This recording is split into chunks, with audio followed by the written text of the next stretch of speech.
오늘 하나님 우리에게 주실 말씀은 마가복음 12장 35절에서 37절까지 말씀입니다.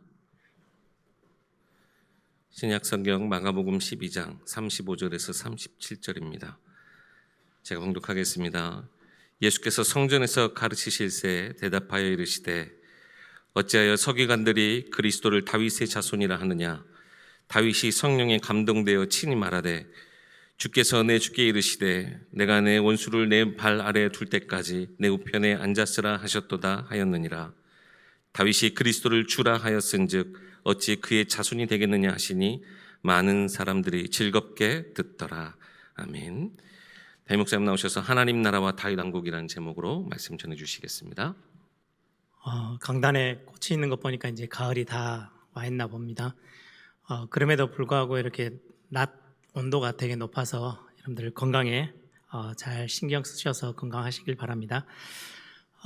긴 연휴 이제 마치고 왔습니다. 함께 예배하는 자리에 함께 모이셨는데 우리 주변에 옆에 있는 분들 같이 함께 인사하십시다. 함께 예배함이 기쁨입니다. 한 번 더 고백합시다. 오늘 또 하나님이 우리를 다스리십니다.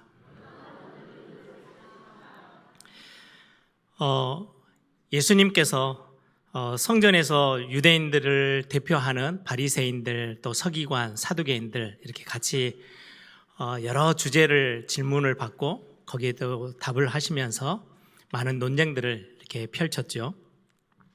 오늘 본문은 이제 거의 논쟁이 마무리되어지면서 성전에 있는 동안 이제 예수님이 그 유대인들의 대표격인 바리새인 또 서기관에게 질문을 하는 겁니다.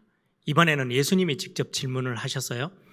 오늘 본문은 그렇게 길지 않지만 예수님의 십자가 사건 바로 앞에 두고 굉장히 중요한 예수님의 공생의 전체적인 핵심 단어고 핵심 주제를 예수님이 건드리시면서 유대인들에게 그 지도자들에게 질문하는 내용이 오늘의 본문의 내용입니다. 어떻게 보면 예수님이 이제 공생의 마지막 시간 한 주를 보내시면서 성전에서 거의 많은 시간을 보내세요. 그리고 나서는 겟세마네 동산에서 기도하시고 이제는 잡혀 끌려가셔서 고난 받으시고 채찍질 당하시고 그리고는 이제 십자가에서 죽게 되어지죠. 그 앞에 하루 이틀을 전후에 두고 하시는 모든 대화는 굉장히 중요한 메시지가 담겨져 있겠죠. 예수님이 지금 이 일 하러 오신 거거든요. 그런데 마지막 한 주간을 남겨놓고 뭐 해도 되고 안 해도 되는 대화를 하고 가시지는 않으셨을 거예요.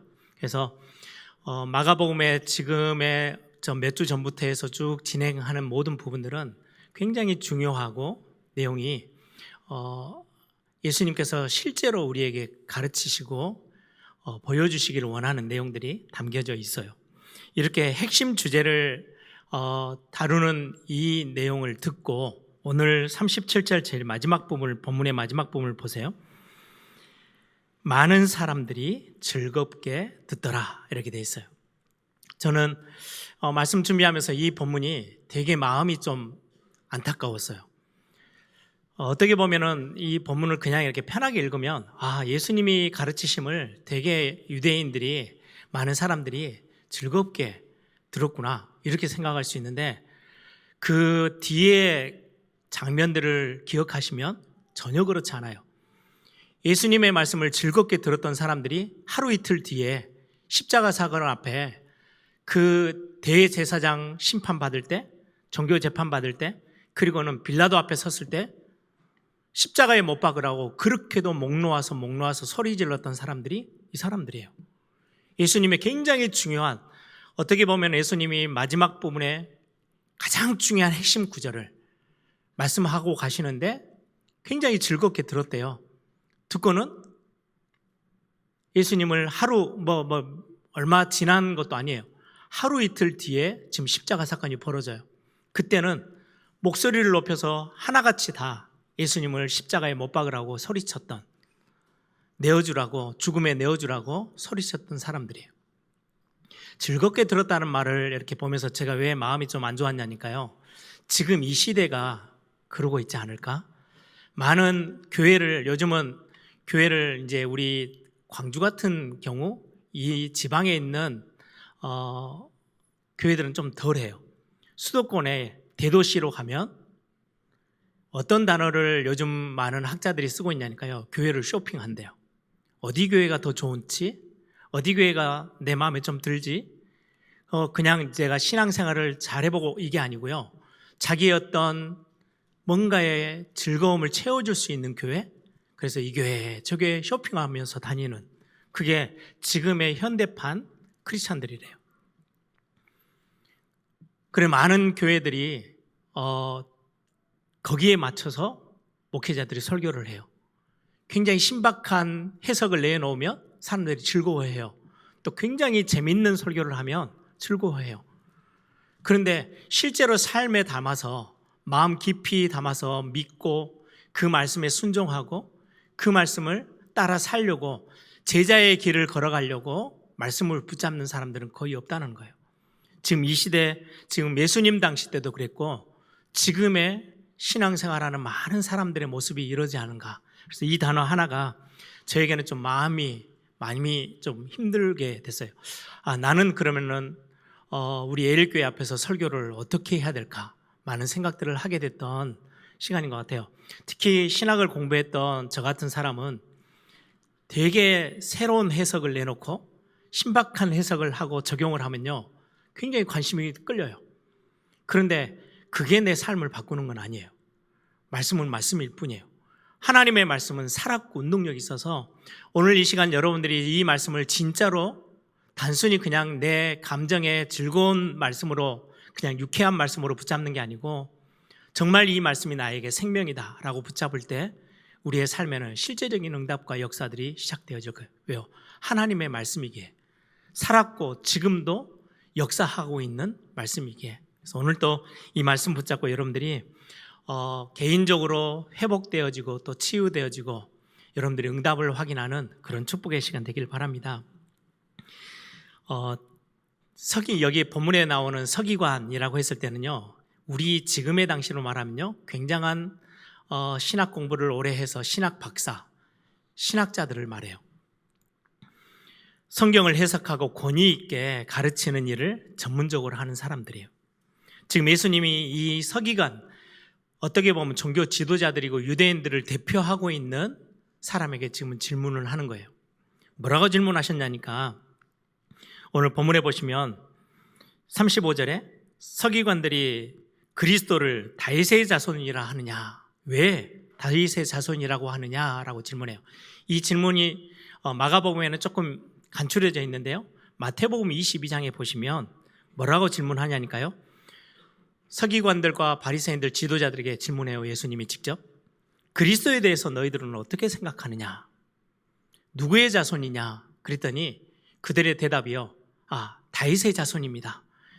구약 내내 다윗의 자손이라고 예언해 왔기 때문에 메시아를 보낼 건데 하나님이 메시아를 보내겠대요. 이 메시아는 히브리어예요. 헬라어로 번역하면 그리스도예요. 같은 단어예요. 그래서 지금 헬라어 신약 성경에 예수님이 지금 너희들이 구약의 내내 메시아를 보내겠다고 했는데 이 메시아에 대해서, 그리스도에 대해서 어떻게 생각하느냐라고 질문을 했어요. 그때 이 종교 지도자들이 다윗의 자손입니다 라고 대답을 한 거죠. 지금 이 단어에 대해서, 이 답에 대해서 예수님이 오늘 답변을 하시는 거예요. 시편 110편 1절의 말씀을 인용하시면서 36절, 다윗이 성령에 감동되어 친히 말한, 그래서 적어놓은 성경 시편의 말씀에 보면 주께서 내 주께 이르시되, 여기에는 주께서 앞에 나온 주는 하나님, 여호와 하나님을 말해요. 여호와 하나님이 메시아 되시는 내 주께 이르시기를 내가 내 원수를 내 발 아래 둘 때까지 내 우편에 앉으라 하셨도다. 앞에 나오는 주는 여호와 하나님, 아버지 하나님이시고, 두 번째 주께라고 했을 때는요, 예수 그리스도 성자 예수님을 말씀하시는 거예요. 그 예수님을 모든 이름 위에 둬서 모든 원수들을 완전히 결박하는 그 일을 할 거야 라고 다윗이 지금 신앙 고백하고 있는 내용을 들어서 말씀하는 거예요. 너희들은 지금 메시아가, 그리스도가 다윗의 후손으로, 다윗의 자손으로 올 거라고 말을 하고 있는데, 그런데 자손이면 자기 후손이잖아요. 다윗이 훨씬 더 앞서는 사람이고요. 예수님은 그 다윗의 자손으로 온다고 했으니까 자, 마태복음에 보면 완전히 14대, 14대, 14대를 나누면서 다윗 이후에 거의 14대 뒤에 오시는 예수님이에요. 선주도 아니고 증손주도 아니고 저 밑에 있는 자손이면 후손이면 다윗이 뭐라고 불렀겠어요? 낮춰서 불렀겠죠. 그런데 지금 다윗은 그 오실 메시아를 두고 내 주께라고 고백해요. 지금 예수님이 지금 건드리시는 본문이에요. 아니, 너희들은 다윗의 후손, 다윗의 자손이라고 부르는 메시아를 다윗은 주께 내 주님이시다, 나의 주인이시다 라고 높여 부르지 않냐? 그 말이 무슨 말이에요? 예수 그리스도, 그 지금 오실 메시아가, 그리스도가 다윗보다 훨씬 이전에 먼저 계셨던 분이야 라고 지금 말씀하시는 거예요. 지금 이게 무슨 말입니까? 조금 어떻게 보면 신학적으로 되게 어려운 본문인데요, 가장 중요한 핵심을 건드리고 있어요. 지금 예수님의 공생의 사역 전체를 두고. 여러분, 유대인들이 생각하는 메시아는요, 오늘 제목에 있는 것처럼 다윗 왕국을 재건해내는 메시아예요. 다윗이 이스라엘 역사 전체에서요, 가장 넓은 땅을 차지하고 가장 힘이 있었던 나라를 가지고 움직였던 왕이 다윗이에요. 다윗 왕국 때는, 다윗이 왕으로 있을 때는요, 아무도 주변에 있는 나라들이 건드리지 못했어요. 여러분들 보세요. 다윗이 아직 왕이 되기도 전에 블레셋이 매번 와서 건드렸거든요. 거기에 가장 거대한 장군 골리앗, 소년일 때 꺾어버렸어요. 그러면 주변 나라에 소문이 어떻게 났겠어요? 다윗 하면요, 아무도 건드리지 못해요. 나중에 왕이 돼서 전쟁에서 실패한 적이 한 번도 없어요. 모든 나라를 다 발 아래 두고요, 실제로 모든 조공을 받아낼 만큼 강력한 나라가 됐던 때가 다윗 왕국이에요. 그런데 시간이 지나면서 주변에 있는 나라들에게 이리저리 휘둘리기 시작해요. 가장 힘있게 휘둘렸던 때는요, 헬라 제국, 로마 제국이에요. 지금 예수님 당시 때는 로마 제국의 속국으로 돼 있잖아요. 모든 세금 다 뺏기고 살 수가 없어요. 너무너무 힘들어요. 중간에 헬라 제국 그 전에 마카비라는 왕조가 일어나서 뭔가 이렇게 막 독립운동을 하려고 애를 썼던 때가 있었어요. 그런데 또 실패했어요. 이스라엘 백성들에게 가장 소망되어지는 때는 다윗 왕국이 다시금 회복되어지고 재건되어져서 이 나라가 정치적으로도 좀 자유를 찾고 경제적으로도 좀 살만한 나라가 좀 되어지고, 그리고는 우리의 삶의 모든 부분이, 사회가 조금 안정되어지는, 평화롭게 되어지는 이 일을 할 메시아를 하나님이 보내주시기로 했는데, 그게 뭐예요? 다윗의 자손이에요. 다윗의 대를 이어서 그래서 이스라엘 백성들이 이사야서 7장 14절을요 뭐라고 이해하고 있었냐니까요, 처녀가 잉태하여 아들을 낳을 것이니 그림이 임마누엘이라 하리라. 우리의 내 자녀 때에 하나님이 보내신 메시아가 와서 우리의 모든 지금 어려운 환경들을 해결해 주실 거야 라고 믿었어요. 유대인뿐만이 아니에요. 제자들 역시 똑같은 생각을 했어요. 여러분들 아시죠? 예수님이 예루살렘 성으로 이제 향해서 가시니까 제자들끼리 자기들끼리 말다툼을 하는 거예요. 내가 예수님의 오른쪽에 설 거야, 왼쪽에 설 거야. 왜? 정치적으로 이제는 로마로 완전히 꺾어버리고, 아니 지금 예수님이 행하신 일들을 보니까 풍랑도 잠잠케 하시고 5,000명을 보리떡 5개 2마리로 물고기 2마리로 먹이고 어마어마한 기적을 행하시고, 죽은 자도 살려내고, 병든 자들은 뭐 그냥 아이들 표현으로 껌이에요, 껌. 너무 쉽게 고쳐내시는 이런 분이 메시아가, 그리스도가 맞다면 우린 정치적으로 완전히 이제는 마카비 왕조 시대도 아니고 다윗 왕국이 다시금 재건되어질 거야 라는 기대감이 엄청 높았어요. 그래서 예루살렘 성에 딱 들어간 나귀를 타고 들어가실 때 그리스도를 맞이하는, 그리스도라고 생각하면서 맞이하는 이스라엘 백성들의 모습을 보세요. 호산나 호산나, 우리를 구원하소서, 우리를 구원하소서, 왕이 입성하듯이요 온 바닥에 감람나무 이파리를 깔아놓고 맞이했던 이스라엘 백성들이에요. 지금 이들이 생각하는 거는 완전히 육신적인 정치적인 해방, 딱 거기 수준에서 머물러 있어요. 그 대표적인 단어가 다윗의 자손이에요. 분명히 구약에 약속했던 다윗의 후손을 통해서 메시아를 보낸다고 했는데 지금 그거 기다리는 거예요. 우리나라 회복해내는, 다윗 왕국을 다시금 재건해내고 회복해내서 우리나라가 힘있게 평화롭게 살 수 있는 그 메시아, 그걸 기다리고 있는데 지금 예수님이 그 질문을, 핵심적인 질문을 던지셨어요. 메시아에 대한 잘못된 사상, 잘못된 생각들을 바로잡아 주시기 위해서. 메시아는 다윗의 자손으로만 오시고 그래서 이스라엘 나라, 유대인들을 위한 메시아지 전 세계하고는 아무 상관이 없어요. 이방인들은 죽어야 돼요. 이런 질문에 대한 지금 질문을 하시고 답을 하고 계시는 거예요. 로마 제국의 지배 속국하에 있을 때에 해방시킬 수 있는 메시아를 기대하던 이들.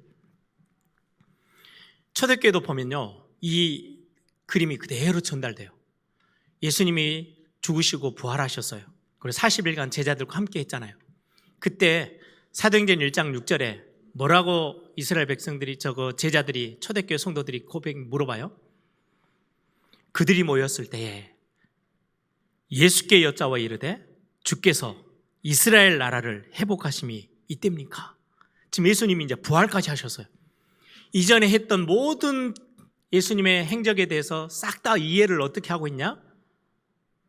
이 나라를 지금 회복해서 다윗 왕국을 다시금 세울 그때가 언제입니까? 라고 지금 질문해요. 초대교회까지 오해를 하고 있는 거죠. 예수님은 지금 십자가 사건을 앞에 두고 지금 올바른 신앙생활의 핵심을 저와 여러분에게 가르치고 있어요. 초대교회도 마찬가지예요. 마가복음이 시작되어지면서 마가복음 1장 14절에 예수님이 공생에 이 땅에 육신의 몸을 입고 오신 이유, 정확한 복음의 핵심에 대해서 언급하세요. 예수님이 공생애를 시작하시면서 말씀하셨던 내용이 마가복음 1장 14절에서 15절의 말씀이에요. 요한이 잡힌 후 예수께서 갈릴리에 오셔서 하나님 복음을 전파하여 이르시되 때가 찼고 하나님의 나라가 가까이 왔으니 회개하고 복음을 믿으라 하시더라. 하나님의 복음을 전파하는데 그 복음의 핵심 단어가 뭐냐? 때가 찼고 이제 때가 이르렀대요. 어떤 때가요? 하나님의 나라가 가까이 왔다. 하나님의 나라가 가까이 왔대요. 다윗 왕국이 가까이 온 게 아니고요, 하나님의 나라를 임하게 하시기 위해서 예수님이 이 땅에 오신 거예요. 그리고는 하나님의 나라를 완성시키기 위해서 십자가에서 죽어주시고 부활하실 거예요. 이게 어떻게 보면 예수님의 공생의 핵심 사역이에요. 예수님이 많은 사역들을 하셨어요. 그 핵심의 내용이 뭐냐? 하나님 나라예요. 그래서 오늘 제목을 제가 하나님 나라 그리고 다윗 왕국, 이거는 우리 신앙생활에 직결되어 있는 문제이기도 해요. 우리는 예수 믿는다라고 할 때 여러분들의 생각 속에 많은 부분이요, 딱 유대인들처럼 내 지금 현실에 있는 문제 해결. 왜 예수 믿느냐? 나 지금 몸이 너무 안 좋아서 질병에서 고침받고 싶어서. 지금 이스라엘 백성들이 그래요. 지금 정치적으로 너무 어려워요. 경제적으로 너무 어려움 당하고 있어요. 이 문제를 해결해 달라는 거죠. 메시아는 딱 거기서 내 지금의 발 앞에 떨어져 있는 문제를 해결해 주는 수준. 내 경제 문제, 내 가정과 내 자녀들의 문제, 우리 청년들은 미래에 대한 문제, 여러 가지 내 현실에만 국한되어 있는 문제로 나 예수 믿는다라고 생각하고 있는 분들이 정말 많아요. 지금 이제 우리 에일교회는 많은 복음의 내용들을 계속해서 확인하면서 그렇지 않다라는 걸 확인하고 있어요. 근데 예전에 제 어렸을 때만 해도요, 그때의 신앙을 지금의 많은 교회가 뭐라고 이야기를 하고 있냐니까 기복신앙, 복을 기원하는 신앙, 복 받고 싶대요. 왜 예수 믿냐? 가난해서 좀 빠져나가고 싶어서. 왜 예수 믿으십니까? 나 질병에서 좀 낫고 싶어요. 고통 이제 더 이상 안 당하고 싶어요. 우리 집 좀 부자 되고 싶어요. 전부 다 그랬어요. 그리고는 모든 분광사들이, 거의 대부분의 분광사들이요, 거기에 맞춰서 설교했어요. 다음 주에 우리가 말씀 나누겠지만요. 그래서 헌금 많이 해. 그럼 하나님이 복 주실 거야. 이 말에 아멘 하면서요 반응했던 시대가 있었어요. 우리 한국교회가. 그 내용들을 두고 지금 예수님이요 굉장히 심각하게 건드리시는 거예요. 지금 사두개인들, 바리새인들, 서기관들이 질문했던 거는 예수님을 잡아 죽이려고 했던 질문이고요. 역으로 지금 예수님이 직접 질문했던 거는요 가장 중요한 핵심을 건드리시는 내용이었어요. 우리가 주는 그리스도시요 살아계신 하나님의 아들이십니다. 모든 문제 해결자 되신 예수 그리스도라고 했을 때 이 모든 문제는요 여러분들의 우리의 현실의 문제만을 지금 국한하고 있는 게 아니에요. 그럼 빨리 벗어나야 돼요. 하나님 나라를 우리 앞에 펼쳐주시는 내용이에요. 그리스도가 오셔서 뭐 하시느냐? 그리스도를 통해서 하나님의 통치가 우리에게 임하는 하나님 나라를 저와 여러분에게 선물로 주시는 거예요. 하나님 나라, 단어 자체가 굉장히 이렇게 복합적이죠. 하나님 나라라고 했을 때는요, 쉽게 생각하면요, 하나님이 그 나라의 왕으로 계시면서 다스리시는 거예요. 이 하나님의 나라를 누구의 손에 의해서 다스리시게 하시느냐? 만아의 왕 대신 만주의 주가 되신 예수 그리스도께 이 나라를 맡겨서 통치하시는 거예요.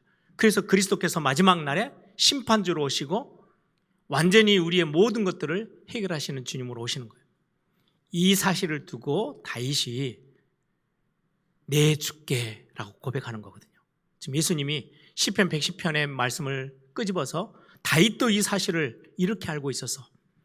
내 후대 중에 누군가가 메시아로 올 거야가 아니고 메시아는 하나님이시니 그분이 우리에게 찾아오셔서 우리의 근본의 문제를 다 해결하실 것라고 다윗도 알고 그렇게 고백했어 라고 예수님이 지금 말씀하시는 거죠. 그러면 오늘 하나님의 나라에 대한 개념을 조금 우리가 말씀을 통해서 확인하고 우리 삶에 좀 적용해 보려고 합니다. 가장 첫 번째입니다.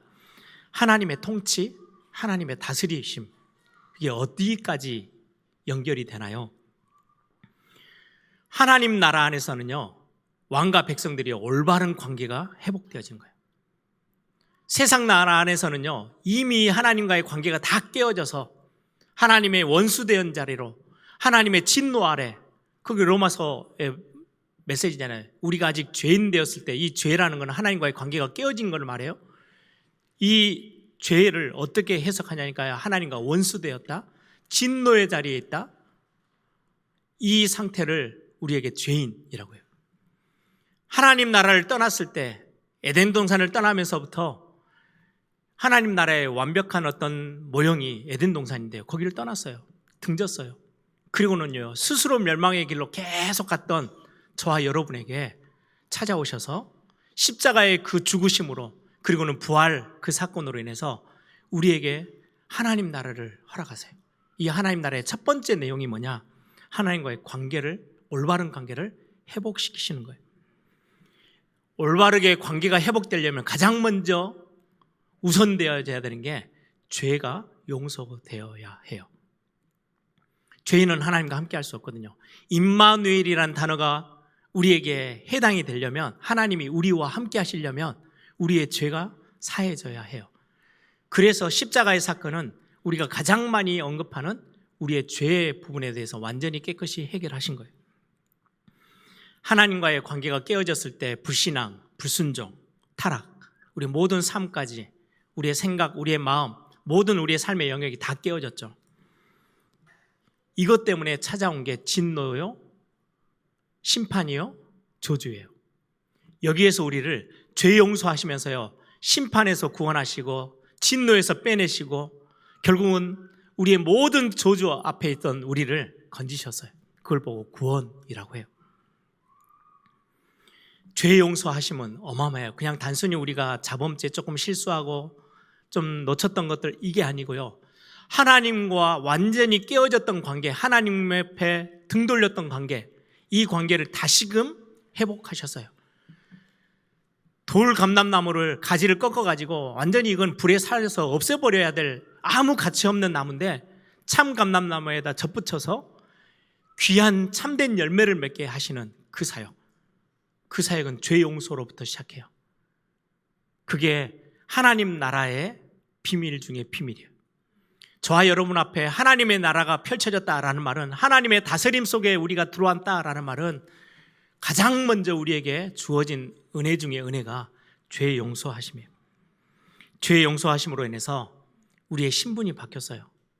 하나님의 자녀로. 멸망받을 자가 아니고, 하나님의 원수가 아니고, 죄인이 아니고 하나님의 자녀로. 시편 1편은 그 단어를 뭐라고 표현해요? 복 있는 사람은.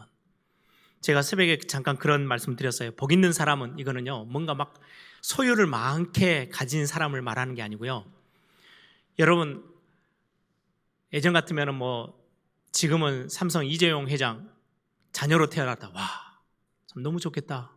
그러겠잖아요. 돈 어마어마한 몇 조를 안고 살고 있는 집에서 태어났으니까. 그것처럼 복 있는 사람은, 이거는 감탄사 같은 거예요.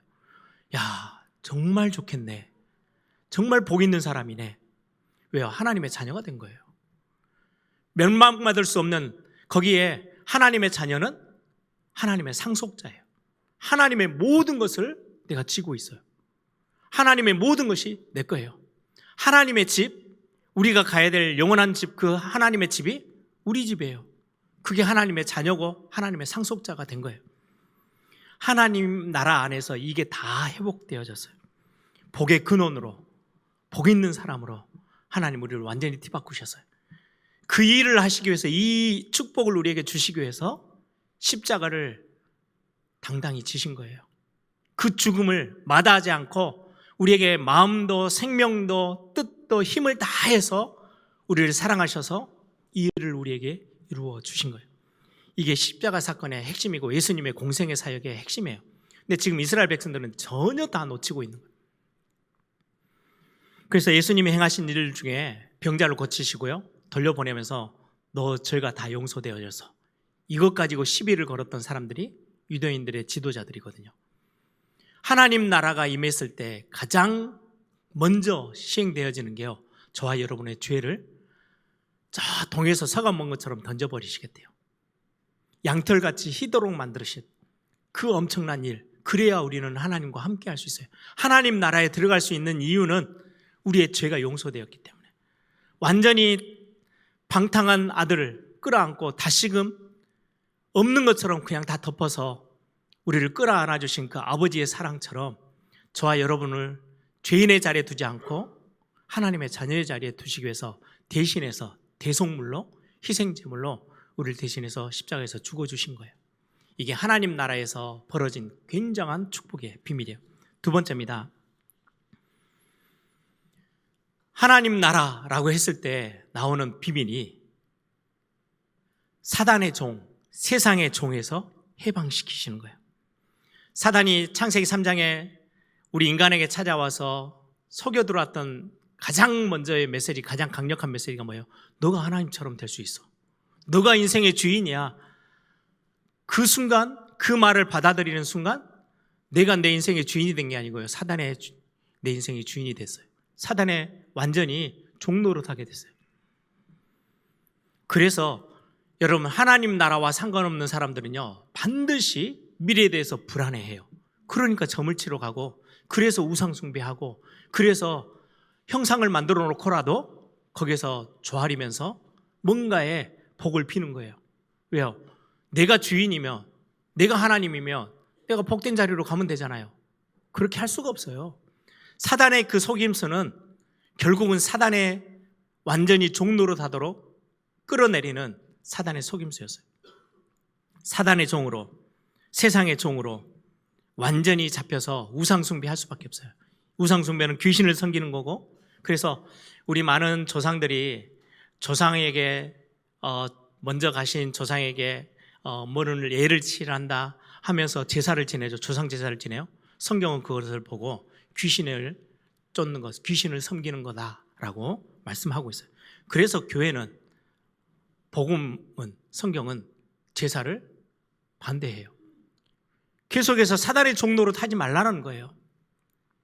모든 종교는요, 귀신을 섬기는 자리에 있어요.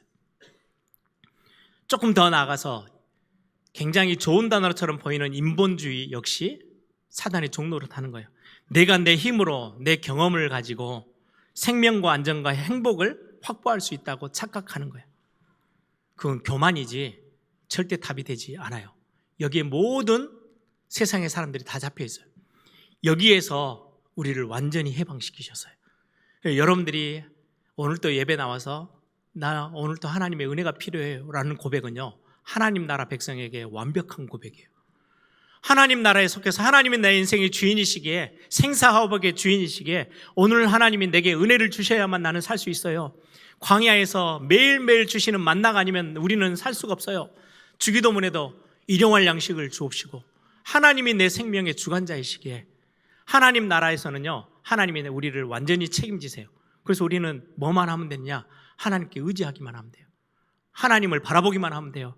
하나님에게 은혜만 구하면 돼요. 이게 사단의 종이 아닌 하나님의 나라에 하나님의 자녀로 사는 법이에요. 여러분들이 기도하는 이유, 기도는 온전히 하나님을 의지한다는 말이거든요. 내 힘으로 내 행복을 꾸려나가는 게 아니고 안 된다는 걸 알기에, 내가 뭔가를 세상에서 얻고 살아갈 수 있는 능력이 내게 없다라는 것을 인정하는 게 기도의 비밀이에요. 그래서 하나님 나라의 이 축복, 그래서 하나님을 의지하고 하나님을 바라보고 세상 것이 아닌 하나님의 은혜를 사모하고 붙잡는 것, 이게 이 비밀을 우리에게 회복하기 위해서 하나님 나라의 축복을 우리에게 주셨어요. 이 일 때문에 예수님이 오신 거예요. 마지막 부분입니다. 그리고는 하나님의 나라에 살고 있는 백성들을, 하나님의 자녀들을 온전케 하기 위해서,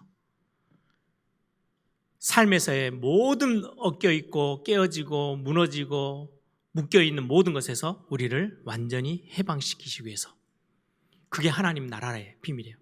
하나님이 다스리신다. 하나님이 다스리시는, 우리가 기대하는 천국에 가면 뭐라고 말해요? 천국 가면 하나님의 나라가 완전히 이루어진 하나님의 나라 안에서는요, 슬픔도 없고 고통도 없고 아픔도 없고 병든 것도 없고요, 서로 갈등하고 싸우고 미워하는 거 없어져요. 그게 하나님의 나라거든요. 이 땅에 우리가 있으면서 우리의 삶에서요, 하나님의 나라를 맛보고 살아가는 거예요.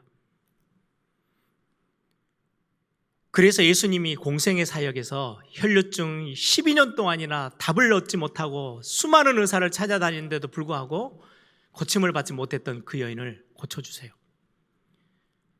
열병에서도 고쳐주시고요, 문둥병에서도 고치시고요, 중풍병에서도 이렇게 세우셨어요. 안진병에도 이렇게 세우셨어요. 앞을 보지 못하는 소경의 눈을 열어주셨어요. 왜 그런 사역들을 계속해서 행하셨어요? 하나님 나라 안에서의 하나님의 백성들의 삶은 이러할 거야. 너희들이 질병 가운데 있어? 내가 회복시킬 거야. 그게 하나님이 우리에게 주시는 메시지예요. 그게 하나님 나라 안에서 일어나는 비밀들이에요. 그 정도가 아니에요. 그 쇠사슬에 매여서 그 들판에서 소리치면서 귀신에게 완전히 잡혀있는 사람을 완전히 해방해 주셨어요. 그게 하나님 나라 안에서 영적으로 시달리는 사람들을 하나님 회복해 주시겠다는 메시지예요. 깨어진 이웃과의 관계도 회복시키셨어요. 여러분들 삭개오, 세리 이런 사람들은요, 사회 안에서 완전히 왕따 중에도 왕따거든요. 이스라엘 백성들이요, 마주치지도 않으려고 해요. 이거는 로마 사람보다 더 악한 사람, 이렇게 깨어져 있는 사람들을요, 하나님이 그들을 사회 속에서 회복시키기는 시작하셨어요. 다시금 예수님이 직접 찾아가셔서 그들과 함께 밥을 먹고 같이 친구 삼고, 우리의 삶의 모든 영역에서 하나님의 통치하심을 경험하게 하시는 거예요. 저는 제가 신학교 다니면서 하나님의 나라 공부를 하잖아요, 신학교에서. 그러면서 하나님의 다스리심, 저는 이 단어가 너무 좋았어요. 그래서 찬양하다가 이런 단어들이 나오고, 하나님이 왕 되시다, 하나님이 다스리신다, 이런 단어들이 나오면요, 그냥 하나님 앞에 그냥 그 자리에서 찬양하다가 무릎 꿇었어요. 하나님, 나를 좀 다스려 주세요. 깨어지고 상하고 무너지고 넘어져 있고 주저앉아 있는 내 삶을 하나님이 다스리셔서 좀 새롭게 해주세요. 내 마음, 내 감정들, 여기도 하나님의 다스림의 영역이에요. 하나님, 내가 지금 마음이 상해 있고 이렇게 저렇게 많이 깨어져 있는 거, 하나님 나를 회복해 주세요. 하나님의 다스림 안에서 내가 체험할 수 있는 엄청난 축복이거든요. 뭔가 막 울분이 일어나고 화가 일어나는 거 하나님 아시죠? 나 이 부분들을 하나님이 다스려 주세요. 감정 하나님이 내게 창조해 주신 거예요. 그런데 우리가 하나님을 떠나 있을 때는 이것 때문에 우리는 무너지고 이것 때문에 우리는요 멸망하는데, 하나님 나라 안에서는요 우리를 하나님이 회복하세요. 슬픈 마음 있는 자를요 일으켜 세우고요 회복시키시고, 그래서 성경 안에 죄를 뒤집어 쓰고 있는 많은 그 어려운 사람들 앞에요 죄 대신 화관을, 꽃관을 씌워서요 기쁘게 하실 거래요. 슬픔 대신 찬송을, 하나님 나라 안에서 회복되어질 축복들이에요. 우리의 감정도 하나님 우리를 바꾸실 거예요. 여러분들이 그 하나님 나라를 맛보기를 바라요. 하나님, 오늘 또 내가 예배하러 나왔어요. 오늘 또 내 상한 감정들을 치유해 주세요. 오늘 또 내 마음의 생각과 내 모든 마음의 것들이 삐뚤어져 있을 때 하나님 나를 말씀으로 바로 세워주세요. 이게 하나님의 다스리심이에요. 우리의 습관, 우리의 중독, 게으름, 무능, 무기력, 여러 가지 우리의 삶의 모습들 있죠. 그것들을 다시금 다 새롭게 하실 수 있는 그 엄청난 축복이 하나님 나라 안에 다 담겨져 있어요. 여러분이 오늘 이 하나님의 나라, 내가 주인 되어져서 무너뜨려 버리고 깨어지고 상하고 더럽혀져 버린 내 삶을 이제는 내가 주인이 아니고 하나님의 다스림 안에 나를 집어넣는 거예요. 여러분들이 오늘 또 이번 한 주도 이 고백으로 그냥 단순한 내 삶에 눈앞에 떨어져 있는 문제들을 해결해 나가는 그리스도가 아니고 하나님 나라 이루어 주시는 그 그리스도로 붙잡고 주는 그리스도십니다 라고 고백하며 정말로 참된 응답 누리는 시간 되길 바랍니다. 이 오늘 제가 말씀드렸던 이 내용 안에요 왕, 선지자, 우리의 삶을 다 말씀으로 바로 세워요. 제사장, 죄 용서, 왕으로서 우리의 모든 삶의 모든 것들을 다스려 주시는 것, 이 모든 게 그리스도의 삼중지가 안에 다 들어있어요. 이 일을 우리에게 행해 주신 거예요. 우리에게 여러분의 그리스도로 찾아오셔서 하나님의 나라가 여러분들의 삶과 가정과 여러분들 개인에게 임할 수 있도록 우리를 찾아오신 이 비밀을 그냥 단순하게 즐겁고 기쁘게 듣고 끝나는 게 아니고 여러분들의 마음에 담고 믿음으로 고백함으로 우리의 모든 삶이 완벽하게 하나님이 예비해 놓으신 것으로 회복되어지는 축복 있는 이번 한 주가 또 되기를 소망합니다.